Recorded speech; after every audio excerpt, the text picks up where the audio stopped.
So what is going on? It's your boy Sam from TeamSamuraiX1 here, and today guys I'm coming at you with another how to beat episode. In today's how to beat, I'll be teaching you guys on how to beat Sky Striker Ace, the new archetype that has just been released in the TCG's Dark Savior. So hopefully you guys enjoyed this video. Sky Strikers is going to be one of the best decks within our future formats, 100%. This deck is literally the new Zodiacs, and as the deck just, gets more support with cards like Borrowsword Dragon and cards like Summon Sorceress and Crystal Needle Fiber in the TCG, the deck is actually going to be very problematic to actually face against. And in today's video, I'm going to give you guys my best options on some of the cards that can be used to actually counter this deck. So hopefully you guys enjoyed this video. If you guys want to see more how to beat episodes, make sure you guys go on there right now and smash that thumbs up button. That'll be absolutely amazing. Guys, next week I'll be back in Canada, okay? And I have so much videos lined up for you guys, so hopefully you guys are excited. And by the way guys, if you guys want to help support the channel, be sure to get your 130,000 subscriber playmat today. I'll leave all the links in the description box below. And if you guys want to support me in any other way, make sure you guys support me on my Patreon page. I'll leave all the links in the description box below. Thank you guys so much. You guys are truly amazing.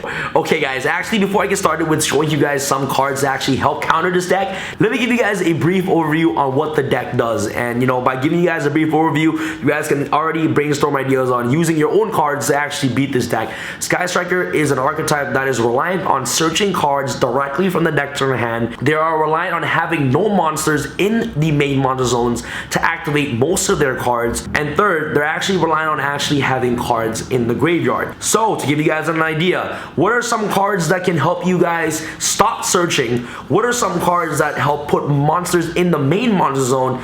And third, what are some cards that actually help prevent cards from going to the graveyard? These three things that I've just listed are the three main components of the Sky Striker deck. What are some of the cards that can stop searching? What are some of the cards that prevent cards from going to the graveyard? And what are some of the cards that can put monsters in the main monster zone? Alright guys, without further ado, let's get started with this how to beat episode. First card that I would like to talk about is one of the most important cards against this deck, in my personal opinion, is Shared Ride. Shared Ride essentially against this deck is equivalent to the OCG's Maxi. And what I mean by this is that since Brandish are just reliant on searching cards directly from the deck to their hand and adding cards from the graveyard to their hand, Shared Ride can actually be very devastating against this specific matchup. Cards like Engage, which is the most important card in the deck, allows you to search a Sky Striker card directly from your deck to your hand. And the very disgusting thing about this card is that this card is not a once per turn card. So if your opponent activates Engage and you ash them and they have a second Engage, they can basically just activate Engage again. So this card searches you a card, and if you have 3 spell cards in the graveyard, you basically get a free draw, which is absolutely insane. And this is when Shared Ride becomes very useful. You can activate Shared Ride each time your opponent would add a card directly from their deck to their hand. You basically get to draw 1 card. And the crazy thing about Sky Striker is that in 1 turn, they can add multiple cards directly from the deck to their hand using multiple Engages. Once they bring out Kagari, Kagari literally recycles Engages back into your hand. Then you get to activate Engage once more. So if you're actually able to see Shared Ride as quickly as possible and Shared Ride your opponent immediately, you can potentially just plus so much just off their searching. Whether or not they'll be adding cards directly from their deck to their hand using cards like Engage, adding a card from their graveyard using Kagari, and at end phase adding a card from their deck to their hand using Shikuzu's effect. So Shared Ride is absolutely amazing against this deck. Shared Ride is a powerful spell card that makes your opponent think twice to whether or not add a card from their deck or graveyard to their hand. But there's a specific hand trap that completely stops that entire mechanic, is of course Drone Lockbird. Drone Lockbird, guys, since this deck is just heavily reliant on actually adding cards directly from the deck to their hand, once you're able to use Drone Lockbird after they resolve their first Engage, their turn just stops. So Drone Lockbird, guys, in my personal opinion, is going to be one of the best hand traps in today's metagame.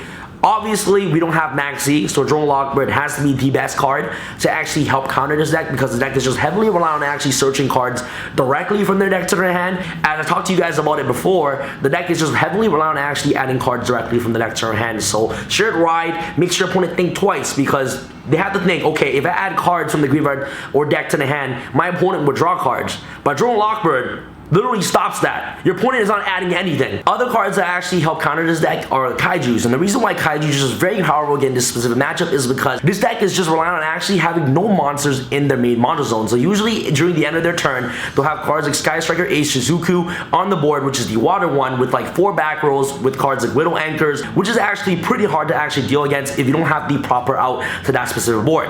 And Widow Anchor is just really good because it's a card that lets you negate a monster effect, and if you have 3 or more spell cards in the graveyard. Once you activate this card, you basically get to steal one of your opponent's monsters. Basically, all their spell card says, if you control no monsters in the main monster zone, activate this card.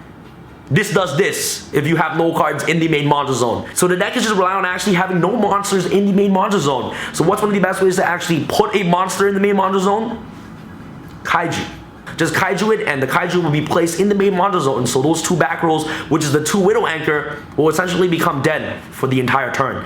So kaijus are just really good to actually help counter against that if you guys are afraid of their, their back row. And if they control a monster in the main monster zone for the following turn, they're going to be unable to activate any of their spell cards because their spell cards require no monsters in the main monster zone. So kaiju can actually be a very great alternative to actually help counter this deck. So now let's talk about the graveyard. The deck is just really relying on actually having cards in the graveyard so that way that their spell cards can gain additional effects. So a really good card that actually help remove cards from the graveyard is cards like Retaliating Z. Once your opponent were to activate a spell card like Hornet, a special mana token, you can chain Retaliating Z, and basically any card that goes to the graveyard will be banished, which is really amazing. So card like Retaliating Z is just really good against this specific matchup. Another card that can actually be used to help stop cards from going to the graveyard is obviously cards like Macrocosmos, but unfortunately that card is a one-of. Another really good card against a specific matchup is of course Ghost Reaper and Winter Cherries. If this deck doesn't have instant access to the Kagari, the consistency of the deck just drops. The deck is just really relying on actually bringing out Kagari out as quickly as possible. So if you can just eliminate that instantly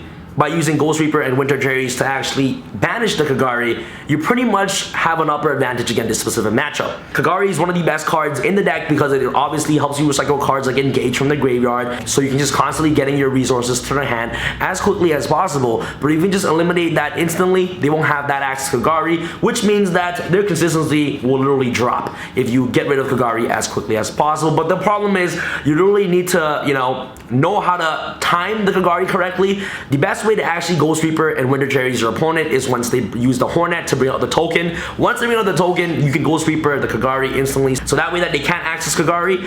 But if they have a Ray on the board, okay, and they summon Ray and you have no response, they can just basically, link summon with Ray into Kagari, and then they can just basically go off. Or basically, if they summon Ray and you chain the Ghost Reaper and Winter Cherries, they can just chain Ray's a quick effect to basically tribute Ray to basically special summon Kagari from their extra deck. They'll still banish the rest of the Kagaris in their extra deck, but they'll still have access to one on the board. So the best way to actually Ghost Reaper them is once they use their Hornet.